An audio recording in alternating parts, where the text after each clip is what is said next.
রাস্তা ঠিক নাই, কেউ আসতেছে না, কেউ ঠিক করতেছে না। এরকম হলে কিভাবে চলবে বলেন? খাগড়াছড়িতে বেইলি সেতুর পাটাতন দেবে যাওয়ায় রাঙামাটির লংগদু উপজেলার সাথে খাগড়াছড়ি সহ সারা দেশের যাত্রীবাহী বাস ও পণ্যবাহী ট্রাক চলাচল বন্ধ রয়েছে। স্থানীয়রা জানান, বুধবার রাত 10টার দিকে দীঘিনালা লংগদু সড়কের চৌমুহনী এলাকায় এই ঘটনা ঘটে। অতিরিক্ত পাথর বোঝাই ট্রাকের কারণেই বেইলি ব্রিজের পাটাতন দেবে গেছে বলে দাবি তাদের। তবে বিকল্প ব্রিজে ইজি বাইক, মোটরসাইকেল ও পিকআপ চলাচল করছে। সড়ক ও জনপদ বিভাগ জানায়, পাথর বোঝাই ট্রাক থেকে পাথর সরিয়ে নেওয়ার পর ট্রাকটি উদ্ধার শেষে ব্রিজ মেরামতের কাজ শুরু হবে। তবে ব্রিজের কাজ শেষ করতে আরও একদিন সময় লাগবে বলে জানায় সওজ। এদিকে বেইলি ব্রিজ দেবে যাওয়ায় ভোগান্তিতে পড়েছে স্থানীয়রা।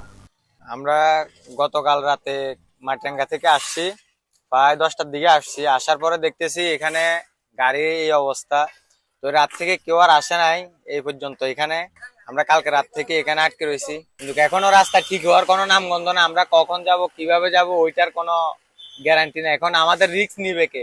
খাওয়া দাওয়া নাই, ঘুম নাই, কিছু নাই। আজকে টানা 2 দিন হয়ে যাইতেছে। আমরা তো বাকি টিপও মারা লাগবে। এখন রাস্তা ঠিক নাই, কেউ আসতেছে না, কেউ ঠিক করতেছে না। এরকম হলে কিভাবে চলবে বলেন? ইউরোপ, এশিয়া, আমেরিকা যেখানে যাই, বিশ্বের 145টি দেশে আজ ফ্রুটো পাই।